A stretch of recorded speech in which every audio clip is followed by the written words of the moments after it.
Oh, spontaneous. She's definitely spontaneous. Big, strong, dependable. Very good, yes. I am spontaneous, driven and hardworking. We have very full lives, like we work very hard. We're probably involved in too many things. My day today would be, it's an office job, but I'm involved in all parts of running Elite Form. I'm directing the orchestra, as I like to say. My everyday job is I'm facilities manager in Elite Form Manufacturing. Quite a busy place, a busy job. I enjoy it. It's very varied and I get great joy from it. Outside of that, in my home life, I like to do a bit of walking. I really like tending the garden. I grow a bit of veg and that sort of thing. We met in 1989, before most of you were born. We met in Bellingham Castle. I suppose Sandra would be very driven. That would be something I'd admire about her. She's a very driven person. Drives you mad sometimes. I admire that when he puts it, like when he gets a task, he gets it done. Nothing gets in the way. When he has a job to do, he does it. I just love nature and looking crops and vegetables and things like that. What brings me joy? Apart from spreadsheets, what brings me joy? I love being at home, just being chilled at home. I love weekends and not having to go somewhere. Don't work together. Yeah. He doesn't always do what he's told. Work boots in an interview. He was supposed to wear shoes. But I suppose we do work together, and the main thing is to try to not talk about work when we're at home. Keep work at work and keep home at home, and keep them separate, because otherwise you just end up talking about work the whole time and there's no joy in that. Okay, well, this was your idea. Well, there was a lovely girl that was at school with one of our daughters and she died by suicide, and I just remember thinking, like, you know, there was no services. She was looking for services, but they weren't available. I think they were available, they weren't available quick enough. Quick enough, yeah.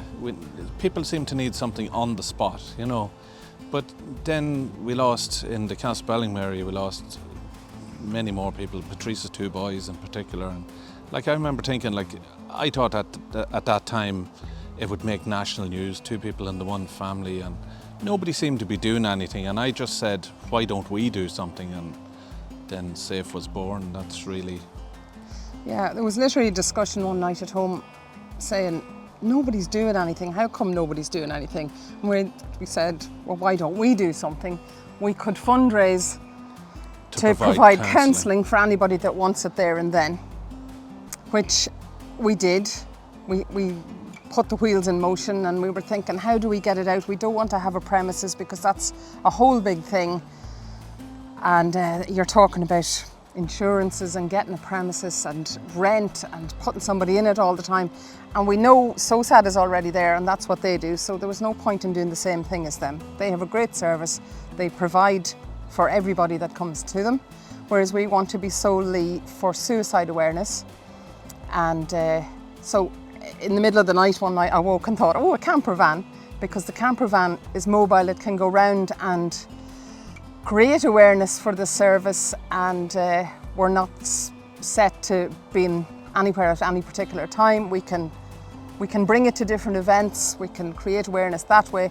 We never intended to do therapy or anything from the van because that would be way too public, but it was creating awareness, handing out leaflets, being there for if somebody wanted to ask advice for a family member or a friend. So bit by bit, SAFE was born. We asked a few friends if they were interested and they jumped on straight away, just wanted to be involved. And Patrice immediately wanted to be involved. Didn't even know Patrice and Damien that well at the time. We just knew them through primary school kids going together and that. And she wanted in straight away. So that's how SAFE came about. We just started with our first meeting and it took off from there faster than we realised it was going to take off. And we've had such great support from the community and everything. It's amazing. Everybody wants to help because everybody knows somebody in trouble.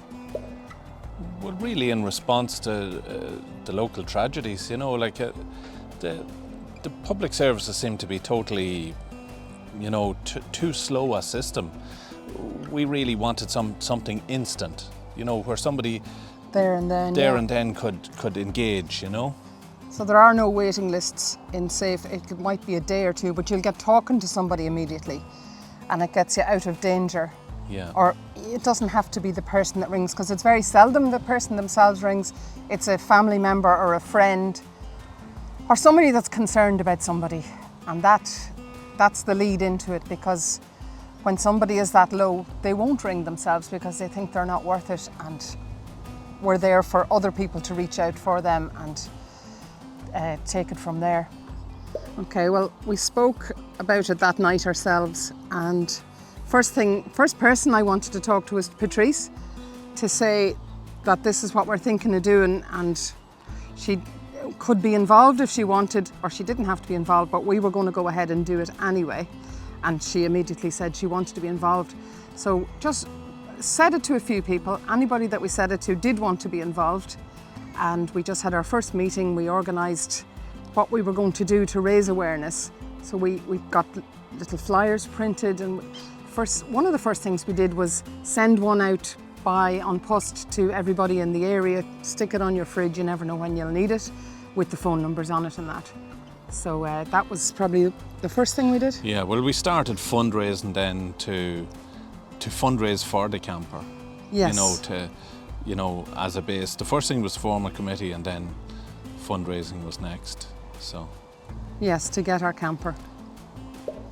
Biggest challenge was it took off faster than we could cope with it, because we all have full-time jobs, and we just thought, oh, sure, we'll fundraise and pay for anybody's therapy that they need. But it was coming at us that fast, and there was that many questions coming. It's kind of, we hadn't enough time.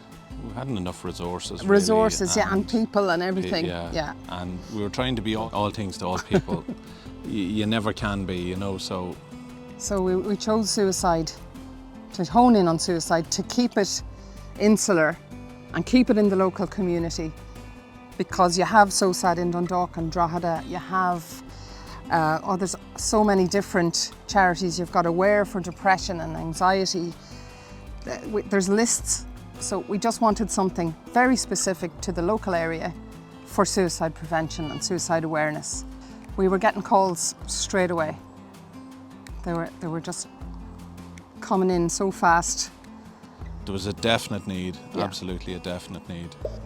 We never doubted. It was a calling. Once we thought of it, there was no way we were never going to not do it. It was a no-brainer. It just made so much sense that we were never going to not do it. Had you any doubts? No doubts whatsoever.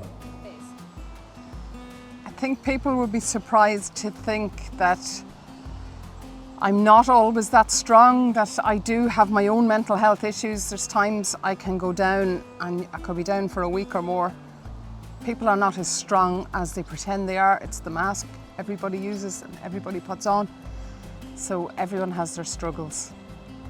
I probably had my struggles with my own mental health too, leaving the farm and that sort of thing, something I struggled with, but I'm in a better place now, and I suppose people would be surprised by that answer from me, but I think everyone struggles at some time or other with their mental health throughout their life, you know, for many reasons, you know. I personally find walking, physical exercise, that helps. I like to do something at the weekends, you know, maybe just get involved in something, do something, you know. I love going back on ancestry and working my way back through history, and I could lose myself for hours in that. And I used to paint watercolours, and I have picked it up again, but I'm not very good at it. So I would say my go-to at weekends, if I was looking to zone out, would be my ancestry and family tree. When people come back and do tell us that SAFE has helped them, it's not about how we feel about it. But we are delighted to know that we have been able to help people, but it's not for our glory or our ego. We're glad to hear it, obviously, but to know that we have, it's fulfilling and it's rewarding, and it makes you feel all this work, it's worth it. Because if it helps anyone at any time, it's worth it. And we do put a lot of work into it, and all the committee put a lot of work into it. It's a lot. Well, I remember when we were going, we used to do the villages with the van, and we used to do a circuit every Sunday. We'd have a rota of maybe 2 or 3 Sundays we would be in certain villages, and somebody made a real plea for help. And I remember thinking, that's exactly what we wanted the system to be, you know.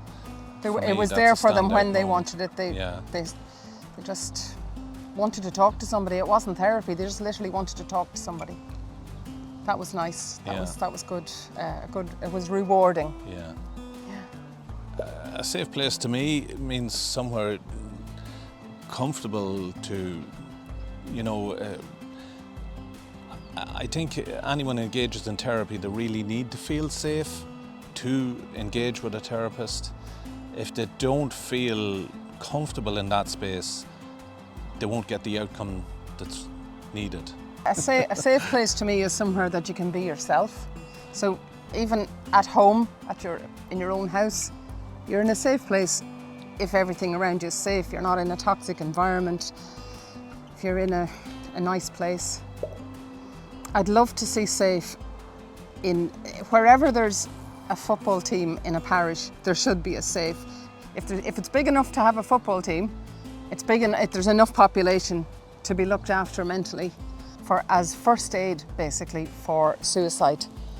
That we're there instantly to get you to the next stage. It keeps people safe until they get to the next stage.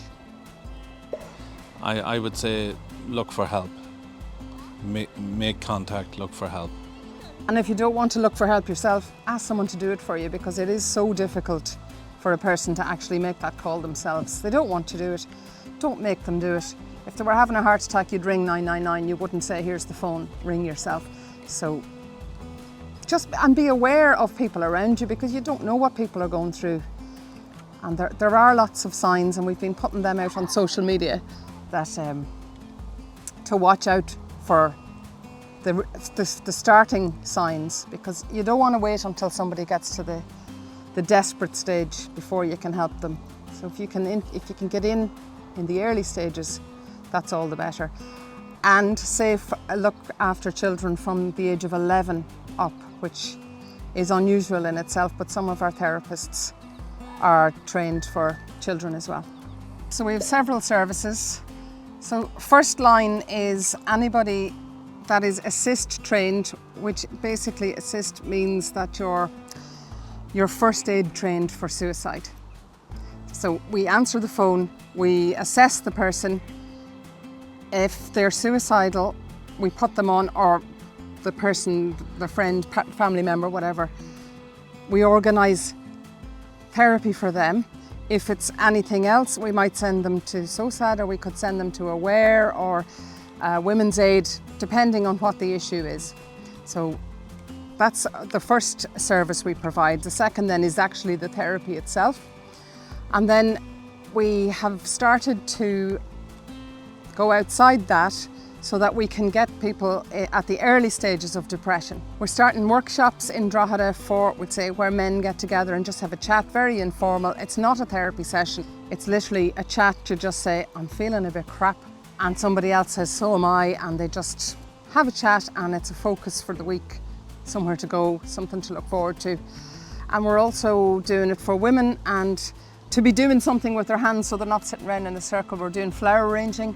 Not that it's going to be very technical flower arranging. It's really just a reason to go and chat to each other and just chill out. Just say what's on their mind, informally.